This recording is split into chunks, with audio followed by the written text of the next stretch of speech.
नमस्कार, आवाज समाचार देख रहे हैं आप और आपके साथ मैं हूं स्मिता रशाल। वक्त हो गया 4 बजे की तमाम अहम और बड़ी खबरों का, जिस पर करेंगे नजर, लेकिन उससे पहले नजर इस वक्त की हेडलाइंस पर। दिसंबर सीरीज एक्सपायरी के दिन दायरे में बाजार दिन के ऊपरी स्तर के करीब बंद। तेल गैस पावर शेयरों में खरीदारी, सेंसेक्स 224 और निफ्टी 69 पॉइंट चढ़कर बंद। न्यू एनर्जी बिजनेस में दुनिया बदलने की क्षमता, धीरूभाई अंबानी के जन्मदिन के मौके पर बोले मुकेश अंबानी। कहा, रिलायंस बरगद के पेड़ की तरह 2047 तक देश की इकोनॉमी $40 ट्रिलियन तक पहुंचाने की उम्मीद।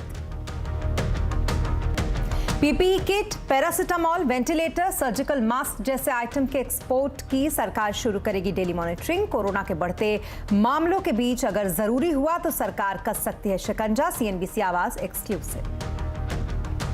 अब उज्बेकिस्तान में made in India cough syrup से 18 बच्चों की मौत, जांच के लिए लिया गया सैंपल। राहुल गांधी की सुरक्षा मामले में सियासत तेज, बीजेपी ने कांग्रेस के आरोपों को बताया बेबुनियाद। कहा, राहुल गांधी ने खुद तोड़ा प्रोटोकॉल। और दुनिया भर में कोरोना के बढ़ते मामलों को लेकर सरकार अलर्ट मोड पर है। सरकार ने चीन समेत 6 देशों से आने वाले यात्रियों के लिए आरटीपीसीआर टेस्ट अनिवार्य कर दिया है। केंद्रीय स्वास्थ्य मंत्री मनसुख मांडविया ने ट्विटर के जरिए ये जानकारी दी। दरअसल स्वास्थ्य मंत्री ने बताया कि चीन, हांगकांग, जापान, सिंगापुर, थाईलैंड और दक्षिण कोरिया से लौटने वाले जो यात्री होंगे उनके लिए आरटीपीसीआर टेस्ट अब जरूरी होगा। साथ ही यात्रा से पहले उन्हें अपनी रिपोर्ट एयर सुविधा पोर्टल पर अब अपलोड भी करनी होगी। तो वहीं कोविड से संबंधित चीजों के एक्सपोर्ट पर सख्ती संभव है। इस पर और अधिक जानकारी के लिए हमारे साथ जुड़े हमारे संवाददाता लक्ष्मण रॉय जी। लक्ष्मण जी, क्या कुछ डिटेल हैं आपके पास? बिल्कुल आपने सही कहा। दरअसल कोविड को लेकर सरकार एहतियातन कई सारे कदमों पर विचार कर रही है। उनमें से एक कदम यह है कि कोविड बढ़ने की स्थिति में जिन जिन चीज़ों की ज़रूरत पड़ती है उनका एक्सपोर्ट तभी हो जब घरेलू ज़रूरतें पूरी हो जाए। यानी एक्सपोर्ट ज़्यादा होगा तो हो सकता है सरकार इन पर शिकंजा भी कस दे। इसमें से सबसे महत्वपूर्ण आइटम है PPE kit, ventilator, mask, sanitizer, paracetamol जैसी दवाएँ। ये चीज़ें ऐसी हैं जो कोविड की संख्या जैसे से बढ़ती, इनकी घरेलू डिमांड काफ़ी ज़्यादा बढ़ जाती है। लेकिन अभी फिलहाल स्थिति क्या है, इसका जायजा लेने के लिए कल एक महत्वपूर्ण बैठक उद्योग मंत्रालय ने बुलाई थी संबंधित स्टेक होल्डर्स की, और बैठक के बाद ये नतीजा निकाला गया कि डेली बेसिस पे, यानी रोजाना के आधार पर इसकी मॉनिटरिंग की जाएगी कि कितने पीपीई किट एक्सपोर्ट हो रहे हैं, कितने वेंटिलेटर एक्सपोर्ट हो रहे हैं, पैरासीटामोल कितने एक्सपोर्ट हो रहे हैं, मास्क या फिर मास्क बनाने में इस्तेमाल होने कपड़े कितने एक्सपोर्ट हो रहे हैं। अगर एक्सपोर्ट में बेतहाशा बढ़ोतरी होती है तो सरकार आगे चलकर इन पर शिकंजा कर सकती है। हालांकि अगला महीना काफी क्रूशियल होने जा रहा है, जब ये समझा जा रहा है कि शायद भारत में कोविड की संख्या बढ़े, तो उस हालात को देख करके सरकार इस पर अंतिम फैसला लेगी। जैसा कि आपने को याद होगा कि 2020 में भी जब कोविड का पहला चरण हुआ था, उस वक्त भी सरकार ने इनके एक्सपोर्ट पर पूरी तरह से पाबंदी लगा दी थी। हालांकि इस बार हालात अलग ये हैं कि इनकी उत्पादन क्षमता भी काफी हद तक बढ़ गई है, तो सरकार काफी सोच समझकर कदम उठाएगी। जी, बहुत शुक्रिया तमाम डिटेल्स के लिए लक्ष्मण जी आपका। और साल 2022 को हम अब अलविदा कहने के लिए तैयार हैं, पर आपको ये जानकर हैरानी होगी कि इस साल गूगल पर सबसे ज्यादा सर्च हेल्थ को लेकर किया गया। जी हां, कोरोना महामारी के बाद लोग हेल्थ को लेकर पूरी तरीके से अलर्ट हो चुके हैं। कंज्यूमर अड्डा में आज इसी पर करेंगे चर्चा शाम 5:57 पर। तो वहीं गाम्बिया के बाद अब उज्बेकिस्तान में भारत में बने कफ सिरप से बच्चों की मौत का मामला सामने आया है। ये कफ सिरप नोएडा की मैरियन बायोटेक कंपनी बनाती है। वैसे तो ये दवा भारत में नहीं बिकती, लेकिन फिर भी ये मामला सामने आया है। इस पर डिटेल लेते हैं असीम मनचंदा से। असीम, ये दूसरा मामला सामने आया है जब कफ सिरप से बच्चों की इस तरीके से मौत हुई हो और मौत का आरोप लगा है। क्या डिटेल है आपके पास इस पर? देखिए, कुछ महीने पहले ही भारत में बने कफ सिरप पीने से गाम्बिया में 70 बच्चों की मौत का मामला सामने आया था। अब उज्बेकिस्तान में भी ऐसा मामला सामने आया, जहां नोएडा की एक बनी कंपनी के कफ सिरप पीने से 18 बच्चों की मौत हो गई है। सरकार ने इस मामले की जांच जो है शुरू कर दी। हालांकि ये कफ सिरप जो है इसकी बिक्री भारत में नहीं होती है। इस कफ सिरप के अंदर जहरीला एथिलीन ग्लाइकोल मिला है। तो अब केमिकल फर्टिलाइजर मंत्रालय ने भी एक निर्देश जारी किया है और एथिलीन ग्लाइकोल को क्वालिटी कंट्रोल ऑर्डर में डाल दिया है। इसका मतलब ये है कि जितनी भी कंपनियां एथिलीन ग्लाइकोल बना रही हैं उनको बीएस के नियमों का पालन करना पड़ेगा। अगर उस नियमों का पालन नहीं करती हैं तो इनके ऊपर कार्रवाई हो सकेगी। और इधर जो स्वास्थ्य मंत्रालय उसने भी इस दिशा में जांच करने की शुरुआत कर दी है और जांच के बाद ही किसी नतीजे पर पहुंचेगा। तो वहीं मैरियन बायोटेक फार्मा कंपनी के लीगल हेड हसन रजा ने सिरप से हुई मौतों पर दुख जताया। उन्होंने कहा कि सरकार जांच कर रही है और फिलहाल दवा की मैन्युफैक्चरिंग रोक दी गई है। जांच रिपोर्ट के बाद पूरी कार्रवाई अब होगी।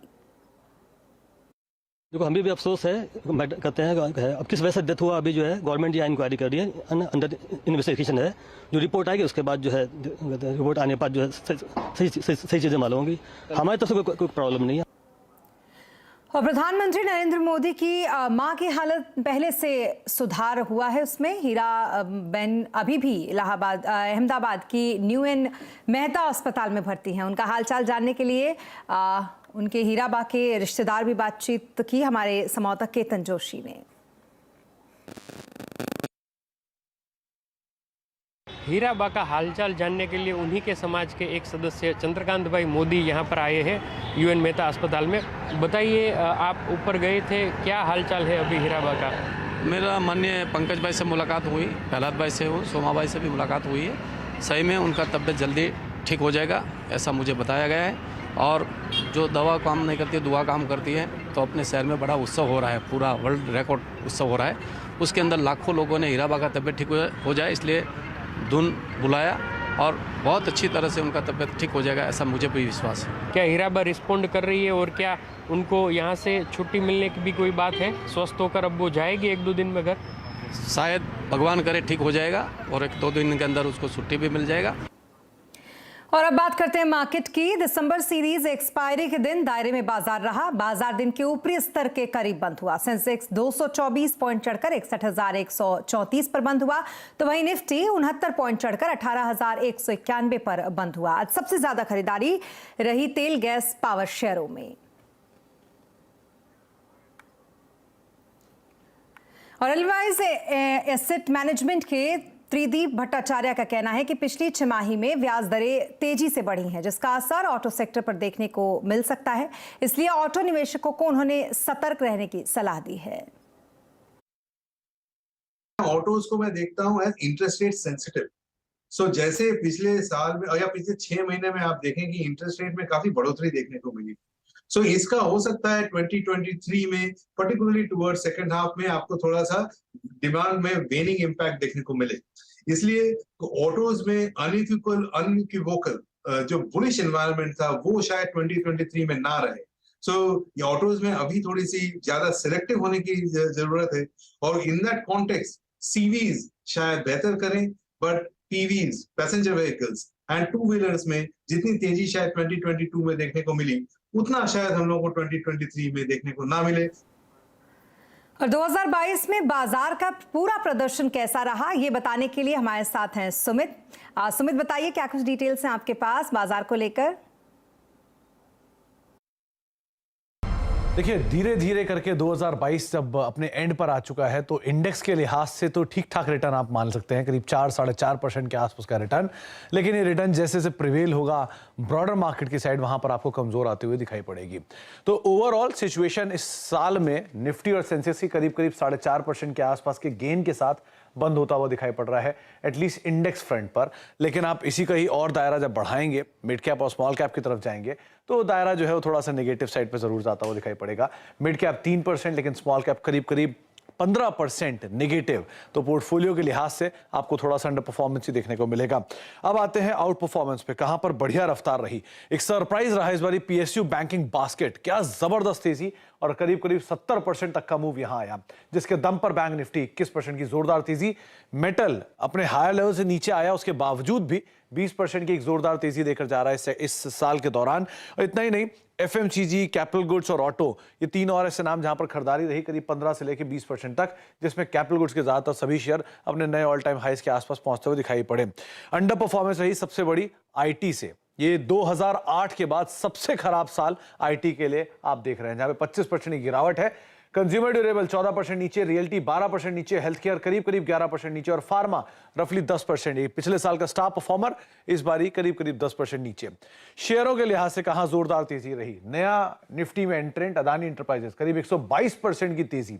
आईटीसी एक सरप्राइज मूव, ये किसी को उम्मीद नहीं थी इस बारी कि ये 53% तक का गेन देकर चला जाएगा। इसके अलावा कोल इंडिया एक और अंदर सरप्राइज, करीब 53% की तेजी यहां भी देखने को मिली। एम&एम ने रिकॉर्ड्स बनाए, इंडसइंड में करीब 40% के आसपास का मूव इस साल आता हुआ दिखाई पड़ा। इतना ही नहीं, एक्सिस बैंक बढ़िया नंबर्स के दम पर 35% ऊपर, एनटीपीसी रिकॉर्ड नंबर्स रहे, एसबीआई के 30% की जोरदार तेजी और आयशर और ब्रिटानिया 25% का मूव यहां देखने को मिला। लार्जली अंडर परफॉर्मेंस पूरे आईटी स्पेस में। सबसे बड़ा लूजर विप्रो 45%, टेक महिंद्रा 43%, डीवी स्लैब पिछले साल का स्टार करीब 26% नीचे रहा। इन्फोसिस, टाटा मोटर्स और बीपीसीएल कुछ और ऐसे नाम जो कि 15 से लेकर 20% तक टूटते हुए दिखाई पड़े। और इसके अलावा जो प्रेशर रहा वो रहा डॉक्टर रेड्डीज, टीसीएस और एचडीएफसी लाइफ जैसे नामों से, जहां पे करीब 13 से लेकर 15% तक का डिक्लाइन रहा। तो लार्जली सारे आईटी और फार्मा के स्टॉक जो कि प्रेशर में, लेकिन आउट परफॉर्मेंस वाली बहुत सारे नामों से है। इसमें कोल इंडिया, आईटीसी, ये कुछ ऐसे नाम जो कि सरप्राइज करके गए। जी बहुत शुक्रिया तमाम डिटेल के लिए आपका सुमित। और रिलायंस फैमिली डे पर रिलायंस इंडस्ट्रीज के चेयरमैन मुकेश अंबानी ने कहा कि आने वाले सदी भारत की होगी। उन्होंने 2047 तक भारत को $40 ट्रिलियन की इकोनॉमी वाला देश बनेगा ऐसा कहा। अगले 25 साल भारत के 5000 साल पुराने इतिहास में सबसे बदलावकारी होंगे। Years will roll, decades will pass. Reliance will continue to grow bigger and bigger, like the proverbial banyan tree. Its branches will spread wider, its roots will go deeper, and it will touch the lives of an ever-increasing number of Indians, enriching them, empowering them, nourishing them, and caring for them. The next 25 years are going to be the most transformational in the 5,000-year-old history of India. This is when India is poised to achieve exponential economic growth.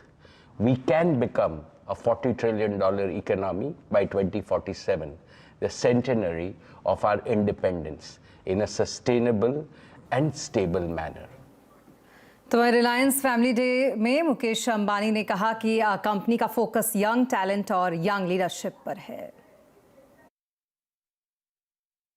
Is Reliance's newest startup business with the potential to transform not just the company or the country, but the entire world.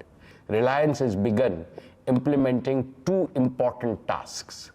First, we are empowering Reliance with new leadership capital, especially with young leadership. Second, we are enriching Reliance with new talent capital, again with young talent. We will pay a lot of attention to developing capacity, capability, and competence at all levels. I would like all our leaders to accelerate this process throughout the organization. All of us must realize that the next big cycle of growth in Reliance will not be resource-driven, but innovation-driven. और मुकेश और नीता अंबानी के छोटे बेटे अनंत अंबानी और राधिका मर्चेंट की आज सगाई हो गई। राजस्थान के नाथद्वार में श्रीनाथ जी मंदिर में सगाई की रस्म पूरी की गई। राधिका वीरेन और शैला मर्चेंट की बेटी हैं। इस मौके पर परिवार के सदस्य और मित्र मौजूद थे। अनंत और राधिका आज का दिन मंदिर में ही बिताएंगे और वहां होने वाले राजभोग श्रृंगार समारोह में हिस्सा लेंगे। अनंत अंबानी रिलायंस के एनर्जी बिजनेस को लीड करते हैं, तो वहीं राधिका मर्चेंट एनक्योर हेल्थ केयर की डायरेक्टर हैं। आईसीआईसीआई बैंक वीडियोकॉन लोन धोखाधड़ी मामले में चंद्रा कोचर को राहत नहीं मिली। सीबीआई ने एक विशेष अदालत ने आईसीआईसीआई बैंक की पूर्व सीईओ चंद्रा कोचर और उनके पति दीपक कोचर और वीडियोकॉन के चेयरमैन वेणुगोपाल धूत को 14 दिनों की न्यायिक हिरासत में भेज दिया है। आपको बता दें कि आईसीआईसीआई बैंक और वीडियोकॉन के बीच 3250 करोड़ रुपए की हेराफेरी को लेकर सीबीआई तीनों आरोपियों को गिरफ्तार कर चुकी है। उन पर बैंकिंग नियमों की अनदेखी करते हुए लोन को मंजूरी देने और निजी फायदे के लिए बैंक को आर्थिक नुकसान पहुंचाने का आरोप लगा है। और नए साल में आपको कॉल ड्रॉप और स्लो डाटा स्पीड से छुटकारा मिल सकता है। दरअसल ट्राई यानी कि telecom regulatory authority try call drop नापने के लिए नियम कड़े करने की तैयारी कर रहा है। सूत्रों के मुताबिक अगले हफ्ते इस पर कंसल्टेशन पेपर भी जारी हो सकता है। ज्यादा जानकारी के लिए हमारे साथ हैं असीम मनचंदा। असीम, बताएं क्या है ट्राई का एक्शन प्लान? देखिए, सरकार चाहती है कि टेलीकॉम कंपनियां सेवाओं की क्वालिटी सुधारे। इसके लिए बुधवार को दूरसंचार विभाग ने टेलीकॉम कंपनियों के साथ बैठक बुलाई थी और उनसे कॉल ड्रॉप रोकने पर एक्शन प्लान मांगा था। अब टेलीकॉम रेगुलेटर इस दिशा में काम करने की तैयारी कर रहा है। तो हमें सूत्रों के हवाले से जानकारी मिल रही है जल्द ही क्वालिटी ऑफ सर्विसेज के नियम कड़े हो सकते हैं। अभी जो नियम है वो काफी आसान है, टेलीकॉम कंपनियां इसको आसानी से पूरा कर लेती है और टेलीकॉम कंपनियों को फिर कोई भी पेनल्टी नहीं लगती है। लेकिन टेलीकॉम रेगुलेटर ट्राई अब 2 से 3 गुना इन नियमों को कड़ा करने की तैयारी कर रहा है और साथ ही टेलीकॉम कंपनियों को पेनल्टी भी उड़ाई जा सकती है। जो हमें सूत्र के हवाले से जानकारी मिल रही है, अगले हफ्ते टेलीकॉम रेगुलेटर ट्राई इसको लेकर के कंसल्टेशन पेपर जारी करेगा। सभी स्टेक होल्डर से इसके ऊपर विचार विमर्श किया जाएगा और उसके बाद ट्राई इसको लेकर के एक फाइनल नियम लेकर के आएगा। इन नियमों के लागू होने के बाद अगर टेलीकॉम कंपनियां इन नियमों को पूरा नहीं कर पाते तो उनके ऊपर भारी पेनल्टी लगेगी। तो इन नियमों बनने का काम की तैयारी जो है शुरू हो गई है और नए साल में आपको कॉल ड्रॉप और स्लो डाटा स्पीड से राहत मिल सकती है। जी, बहुत शुक्रिया तमाम डिटेल्स के लिए आपका असीम। और राहुल गांधी की सुरक्षा मामले में सियासत तेज हो गई है, बताएंगे पूरी खबर ब्रेक के बाद।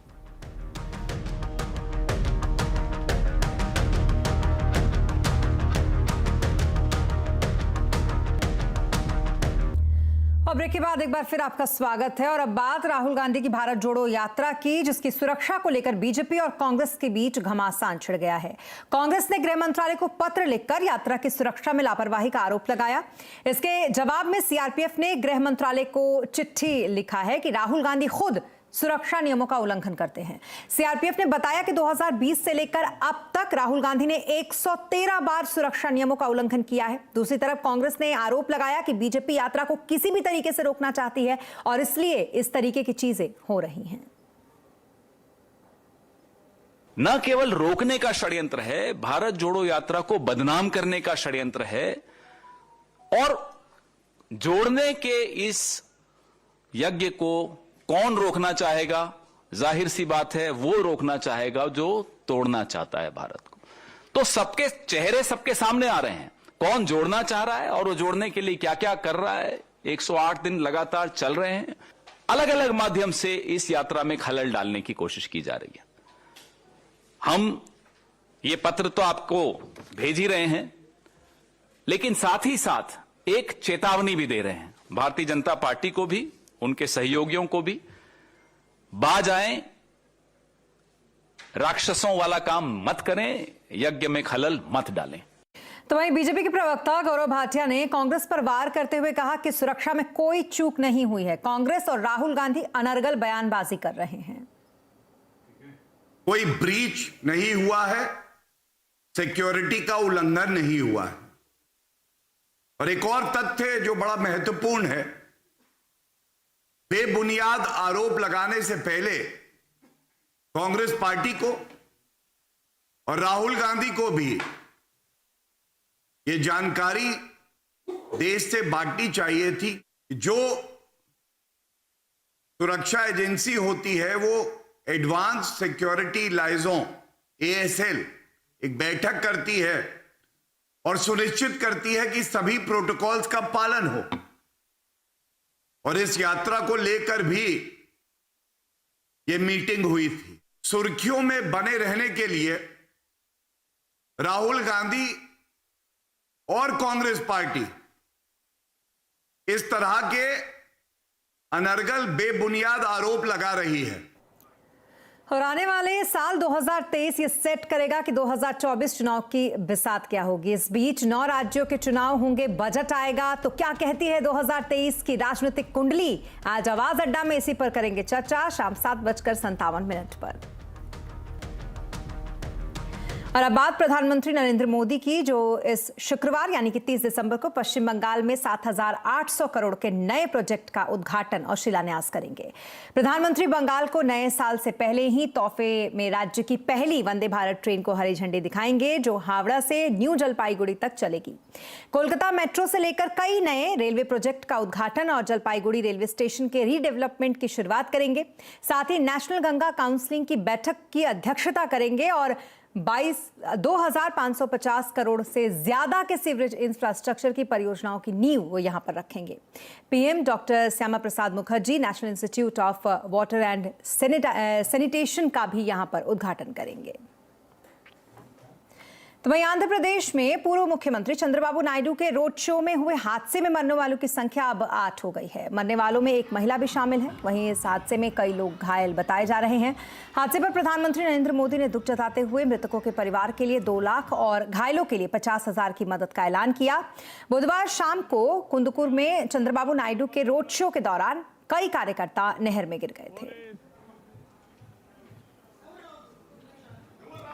प्रधानमंत्री नरेंद्र मोदी पश्चिम बंगाल को राज्य की पहली देश की 7वीं वंदे भारत एक्सप्रेस की सौगात देने जा रहे हैं। हावड़ा से न्यू जलपाईगुड़ी तक चलने वाली नई वंदे भारत एक्सप्रेस को प्रधानमंत्री शुक्रवार को हरी झंडी दिखाएंगे। इस ट्रेन से बारसोई, मालदा और साथ ही बोलपुर में होते हुए ये चलेगी। अधिकारियों के मुताबिक अन्य ट्रेनों के मुकाबले इसका सफर का जो समय है वो 3 घंटे कम हो जाएगा। वंदे भारत एक्सप्रेस लगभग 8 घंटे में ये दूरी तय करेगी। आने वाले 3 सालों में देश भर में ऐसी 400 ट्रेनें चलने की योजना है। और अमेरिका में आए सदी के सबसे बड़े बर्फीले तूफान ने हालात बद से बदतर कर दिए हैं। ये बॉम्ब साइक्लोन से मरने वाले लोगों की संख्या 60 से ज्यादा हो चुकी है। न्यूयॉर्क में तापमान -45 डिग्री तक पहुंच चुका है। 8 फीट से ज्यादा बर्फ मकानों और सड़कों पर जमी हुई है। जीवन और यातायात दोनों यहां ठप है। वहीं इस बर्फीले तूफान से दुनिया का सबसे ऊंचा झरना नियाग्रा फॉल भी अब जम गया है। जी हां, नियाग्रा फॉल का तापमान -52 डिग्री दर्ज किया गया है। सोशल मीडिया पर जमे हुए इस नियाग्रा फॉल के वीडियोस काफी वायरल हो रहे हैं।